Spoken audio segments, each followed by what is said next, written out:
2019 साली जगभरात कोरोना व्हायरसनं हाहाकार माजवला होता. आता या व्हायरसला जाऊन 5 वर्ष झाली आहेत. कोरोनाचा सुरुवातीचा मृत्यूदर हा 3 ते 4% नोंदवला गेला होता.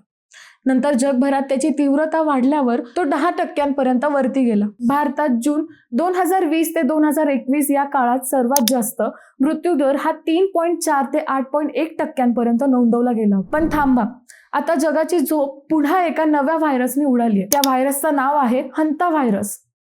बरं, हा व्हायरस इतका खतरनाक आहे की त्याचा मृत्यूदर कोरोना व्हायरसपेक्षा तब्बल 40 पट जास्त आहे. अमेरिकेतील काही प्रजातींमध्ये हंता व्हायरसचा मृत्यूदर हा 40% एवढा उच्च नोंदवला गेला. काही तासात या व्हायरसने 3 बळी घेतलेत. आता हा हंता व्हायरस काय, तो कसा पसरतोय, त्यांनी 3 बळी कसे घेतलेत, तो किती खतरनाक आहे, त्याचा बचाव कसा करायचा, हे सगळं आपण सविस्तरपणे पाहूया. नमस्कार, मी मैथिली आणि आपण पाहत आहात अहिल्यानगर लाईव्ह 24 राष्ट्रीय घडामोडींचं परफेक्ट अनालिसिस. कोरोनाच्या महाभयंकर आठवणी ताज्या असतानाच आता जगाचं टेन्शन वाढवणारी एक बातमी समोर आली आहे. एका नव्या विषाणूनं जगात एंट्री केली आहे. खोल समुद्रात असलेल्या एका जहाजात हा विषाणू आढळून आला. अर्जेंटिनाहून अंटार्क्टिका आणि मग अटलांटिक महासागरामधून दीर्घ प्रवासासाठी निघालेल्या एका क्रूज मधल्या हंता विषाणूनं थैमान घातलं. हे जहाज गेल्या अनेक आठवड्यांपासून सफारीवर आहे. त्याच दरम्यान कोणत्या तरी देशात या जहाजात हंता विषाणू शिरला आणि त्याने तब्बल 3 बळी घेतले. काही बातम्यांनुसार या जहाजावरील काही प्रवासी आणि कर्मचाऱ्यांची प्रकृती अचानक बिघडली. त्यामुळे हे जहाज प्रवासादरम्यान काही बेटांजवळ थांबवावं लागलं.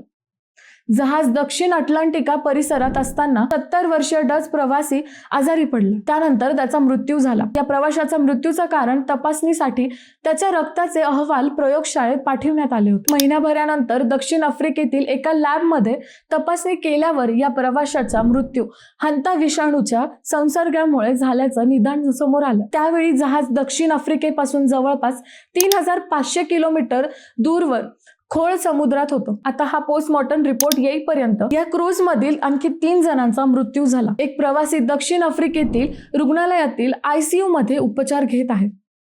याशिवाय जहाजावरील आणखी 3 प्रवाशांमध्ये हंता विषाणूची लक्षणं आढळून आली आहेत. त्यांना बाहेर काढण्याची तयारी सुरू आहे. या जहाजावर आतापर्यंत हंता विषाणूची लागण झालेले 8 प्रवासी सापडले आहेत. विशेष म्हणजे या जहाजावर 23 देशातील तब्बल 150 प्रवासी प्रवास करत होते. त्यामुळे हंताच्या प्रभावात हे सगळे प्रवासी आले तर जगातील 23 देशात या विषाणूचा प्रादुर्भाव होण्याची शक्यता आहे.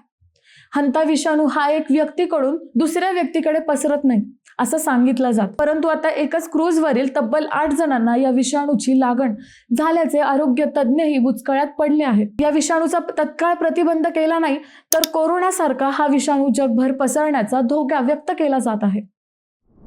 आता हा हंता व्हायरस म्हणजे नेमकं काय ते आपण समजून घेऊ. हंता व्हायरस हा एक विषाणू नाही, तो विषाणूंचा समूह आहे.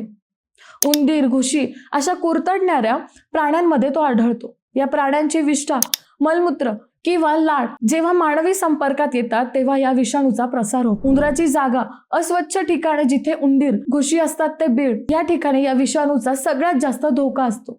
हा विषाणू 3 प्रकारे पसरतो. पहिला म्हणजे श्वासावाटे. उंदराच्या उत्सर्जित पदार्थांमधील कण हवेत मिसळतात. जेव्हा एखादी व्यक्ती असं दूषित हवेत श्वासोच्छवास घेते तेव्हा हा विषाणू त्या माणसाच्या शरीरात प्रवेश करतो. दुसरं म्हणजे थेट संपर्क.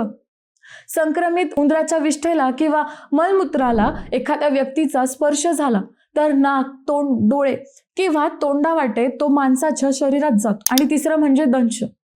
संक्रमित उंदराने किंवा घुशीने एखाद्या माणसाला चाव घेतला तर या विषाणूची बाधा होऊ शकते. या आजाराची लक्षणे कोणती तेही समजून घेणं महत्वाचं आहे. हंता व्हायरसची लक्षणे दिसण्याची 1 ते 8 आठवड्यांचा काळ लागू शकतो. सुरुवातीला हा आजार सामान्य फ्लू वाटू शकतो, पण लगेच दवाखान्यात जाणं सुरक्षित ठरतं. तीव्र ताप आणि थंडी वाजणे, स्नायू दुखणे आणि थकवा जाणवणे, प्रचंड डोकेदुखी आणि चक्कर येणे, काही दिवसानंतर श्वास घेण्यात त्रास होतो, मळमळ, उलट्या आणि पोटदुखी, ही सगळी लक्षणे आढळल्यास तत्काळ आरोग्य अधिकाऱ्यांचा सल्ला घ्यावा. या आजारापासून बचाव अगदी साधा सोपा आहे. ज्या घरात उंदीर, घुशी किंवा कुरतडणारे प्राणी असतील त्या प्राण्यांचा तत्काळ बंदोबस्त करावा. उंदराने कुरतरलेले अन्न खाणे टाळावे. अनेक शेतकऱ्यांच्या गव्हाच्या अथवा धान्याच्या राखीत उंदीर असतात. ते धान्याचे पोते फोडतात व कुरतडतात. उंदरांनी सांडलेले धान्य खाणे टाळावे. हा एक सगळ्यात मोठा बचाव आहे. ज्या ठिकाणी आपण धान्य ठेवतो ती जागा स्वच्छ ठेवावी, हाही बचाव आहे. कोणत्याही आजाराला न घाबरता त्याच्यापासून बचाव केला जाऊ शकतो. भारतात आतापर्यंत या आजाराचा शिरकाव झाला नसला तरी काळजी घेणं महत्त्वाचं असल्याचं आरोग्य विभागाकडून सांगण्यात येत आहे. मित्रांनो, तुम्हाला हा विषय कसा वाटला हे आम्हाला कमेंट करून नक्की कळवा. शिवाय व्हिडिओ आवडला असेल तर चॅनलला सबस्क्राईब करून व्हिडिओला लाईक करायला विसरू नका. पुन्हा भेटूयात नव्या विषयावर. तोपर्यंत नमस्कार.